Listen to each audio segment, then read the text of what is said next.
En dehors du continent africain, où ça se passe souvent, je veux que quelqu'un lève son petit doigt pour me dire, oui, sur tel continent, on a vu des gens s'attaquer eux-mêmes à leur propre culture.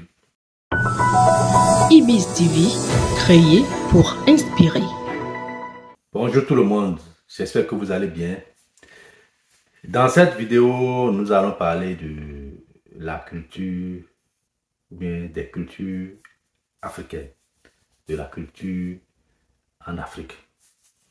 Vous savez, au Bénin, le 10 janvier de chaque année est consacré à la célébration de la fête du Vaudou depuis des années. Donc, je tiens déjà à féliciter, saluer ces différents présidents. D'abord, à commencer par le président Nicéphore Segro, qui a décrété la journée du 10 janvier comme la journée de la fête du Vaudou depuis des décennies.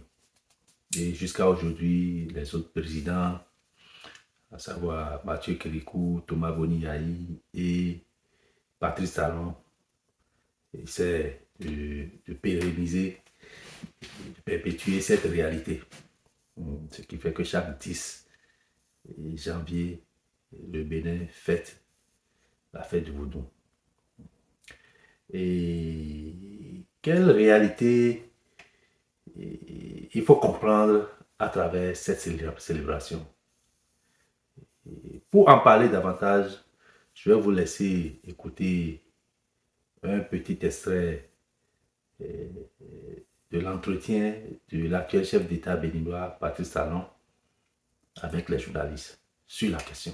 Oh, c'est peut-être trop dit, révéler le vaudou au monde. Le monde connaît le vaudou. Vous savez, c'est une tendance spirituelle, religieuse, qui est assez connue déjà à travers le monde. Il se fait que le vaudou est parti essentiellement du Bénin. C'est vrai que la région du golfe du Bénin, qui est confine des deux civilisations Yoruba et Adjatado, a donné naissance ici donc sur nos terres à cette religion qui s'est exprimée largement dans l'Afrique au sud du Sahara, notamment à l'ouest jusqu'à l'Afrique centrale et un peu plus.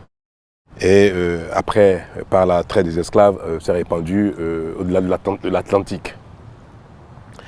Et malheureusement, l'expansion des religions du livre, notamment du christianisme et de l'islam, a peint la religion vaudou tellement en noir que les Africains non seulement ont abandonné ce qui relève de leur propre identité, de leur histoire, de leur patrimoine, au profit des religions importées, ce qui n'est pas un drame parce que le monde est dynamique, la communauté humaine bouge beaucoup, change de pratiques, de culture et consorts et adopte d'autres modes de pensée d'existence. Mais au plan communautaire, ce qui relève de l'identité doit pouvoir être préservé d'une certaine manière. Et ça, c'est utile pour que les communautés, dans le Conseil des Nations et dans la compétition mondiale, puissent s'exprimer avec tout leur plein potentiel. Malheureusement, comme je le disais tantôt, le vaudou a été victime un peu de l'assimilation des Africains par une autre civilisation. Et les religions portent les civilisations. Les religions sont en général le vecteur d'une culture, ou alors la résistance d'une culture. Donc l'Afrique a un peu perdu, notamment ce qui nous concerne, un peu perdu un peu notre âme en cette matière. Même si au plan spirituel, nous pensons que tout ce qui est de la religion aujourd'hui, nouvelle ou moderne, relève de la foi en un Dieu créateur, puis après en divers véhicules qui permettent de s'adresser à ce Dieu créateur. Pour les uns, c'est Jésus le Fils de Dieu, pour les chrétiens. Pour les musulmans, c'est le prophète Mahomet. Et pour les fidèles du vaudou, ce sont les divinités qui sont l'intermédiaire entre le Dieu créateur et les hommes. Donc nous partageons pratiquement la même valeur spirituelle, même valeur de la compréhension du monde et l'interaction, la relation entre les hommes et la nature et le créateur. Bon, je reviens à vous.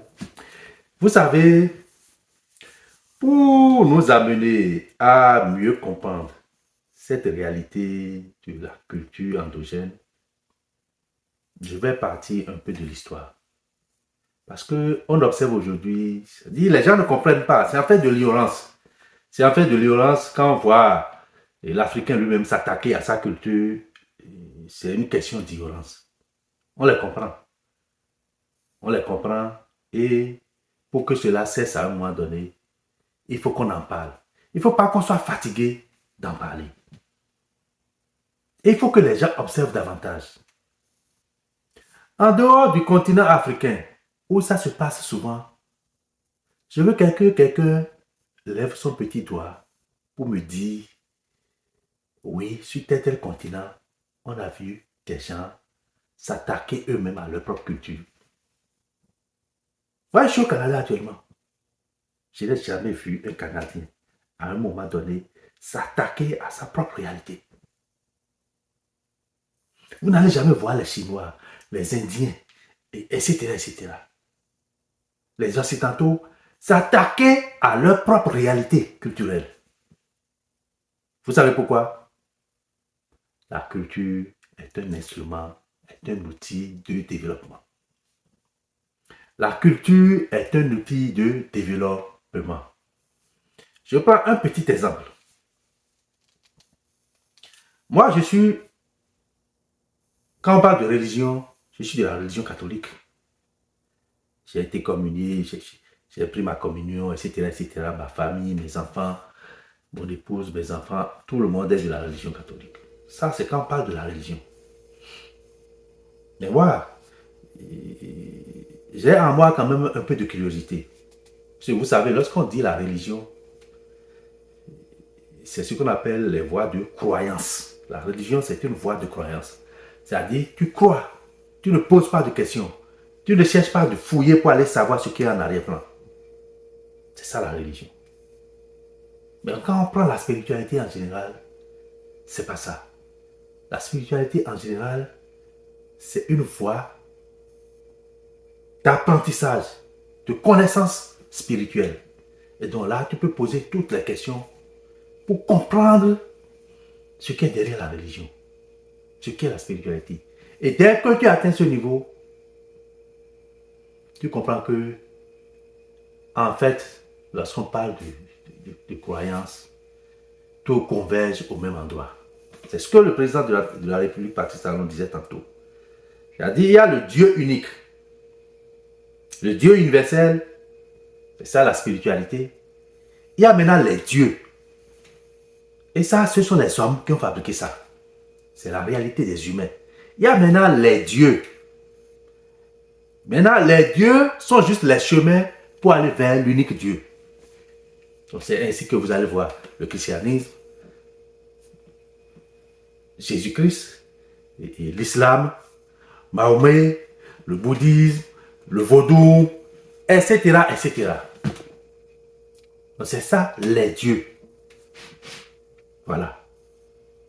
Et donc, quel que soit le contexte géographique, je dis bien en dehors de l'Afrique, c'est sur les autres places que vous voyez. Et qu'est-ce que je dis? C'est seulement en Afrique que vous voyez les Africains eux-mêmes s'attaquer à leur propre Dieu. À leur propre Dieu. Et je disais tantôt que la religion est un outil, la culture, la religion est un outil de développement. Je donne un exemple. Je connais la religion vaudou et je connais également le christianisme à travers la religion catholique. Que ça soit en Afrique ou ailleurs, quand vous allez à l'église catholique, tout ce qui est utilisé lors des rites du cérémonial, c'est quoi? Vous avez le pain fabriqué avec du blé. Le blé se fabrique où? Vous avez le vin. Le vin se fabrique où? C'est juste des petits exemples, hein. Ça va plus loin que ça, hein, parce qu'il y a aussi ce qui touche les mentalités. Le vin se fabrique où?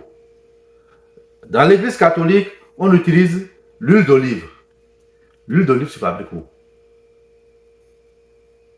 Et quand on prend toutes les congrégations religieuses éparpillées sur la planète liées à la religion catholique, Vous voyez la quantité de blé, de farine de blé, la quantité de vin, hein, et la quantité d'huile d'olive, plus tous les aussi religieux religieux qui se vendent, etc., etc. Vous voyez la quantité, vous voyez le chiffre d'affaires que ça fait. C'est pas que je blasphème, hein, je vous parle du volet développement de la chose. Vous voyez le chiffre d'affaires que ça fait. Maintenant, quand je prends la religion vaudou, au niveau de la religion vaudou, c'est l'huile rouge qui est utilisée. Le maïs et le vin de palme. L'alcool. L'alcool extrait de palme. Tous ces, ce n'est que 3 exemples. Tous ces exemples que je viens de citer, les 3 que je viens de citer, l'huile rouge, et le maïs, la farine de maïs, tout ça là, et l'alcool, le sodabi, tout ça là est produit en Afrique. Quand je prends le Bénin produit tout ça. Et donc, je prends les 2 exemples là, de la religion catholique et du vaudou, pour vous expliquer la logique des cultures et des sous-cultures, et des guerres de culture, et des conflits de culture. Vous voyez? Et lorsqu'on touche, on remonte à l'histoire de la colonisation. Comment la colonisation a réussi? Ça a réussi par ce qu'on appelle les 3 M. Les 3 M. Le premier M, ce sont les missionnaires. Qui sont des religieux, là. C'est la religion. Quand on dit les missionnaires, c'est la religion. C'est des gens d'abord qui viennent pour transformer les mentalités. Pour vous montrer que telle religion importée est la meilleure. Laissez votre religion endogène et consacrez-vous à la religion importée. Et que dans la religion, on ne pose pas de questions. Vous voyez un peu? Vous voyez un peu l'idée de domination? C'est-à-dire, dans la religion, on ne pose pas de questions. Et une fois que les missionnaires ont joué leur rôle, les militaires viennent. C'est-à-dire, les militaires viennent pour matraquer les récidivistes. C'est-à-dire, les gens qui n'ont pas accepté la religion et n'ont pas accepté le fait que dans une religion, on ne pose pas de questions, on les matraque pour qu'ils rentrent dans les rangs.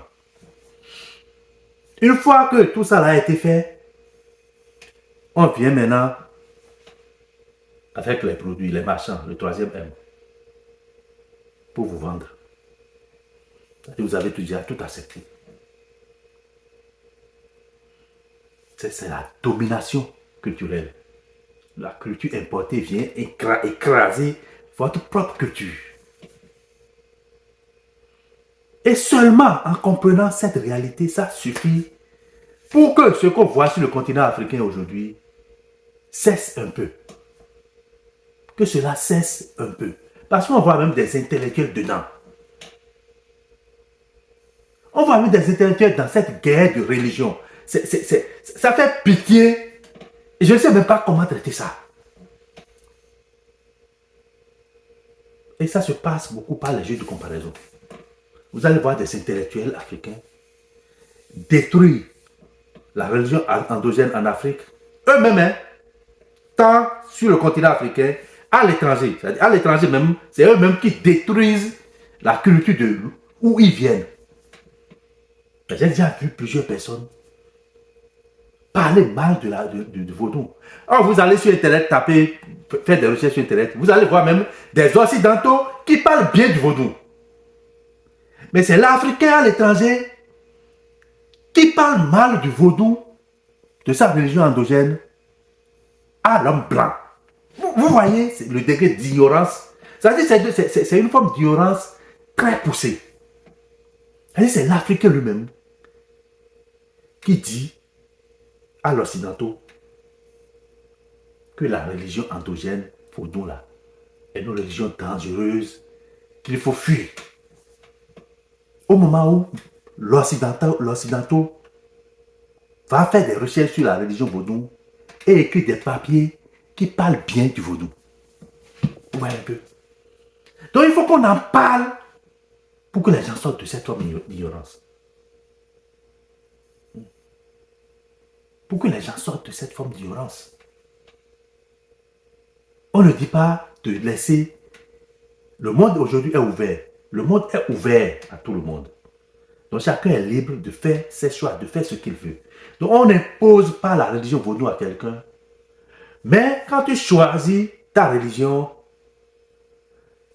adore ton Dieu que tu as choisi comme tu veux, mais arrête d'attaquer les autres religions.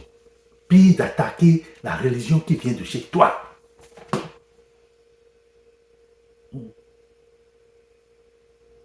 Et l'exemple du volet économique que je viens de donner. Plus on enterre la religion qui vient de toi et l'autre religion prend le dessus, d'abord on transforme ta mentalité. C'est par là qu'on te vend tout ce qui est importé et tu laisses tout ce qui est de chez toi. Tu dénigres tout ce qui est de chez toi.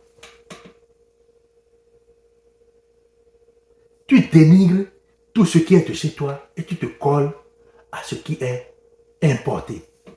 Parce que c'est pas la religion, on a déjà transformé ta mentalité. Parce qu'on a dit on ne pose pas de questions. Dans la religion, on ne pose pas de questions, tu as déjà dit ça. Donc c'est pas cette même religion que les politiques envoient des messages qu'on vous transmet. Parce que le prêtre est déjà vu comme quelqu'un qu'on ne contredit pas. Ce qu'il dit, tu acceptes et ça s'arrête là.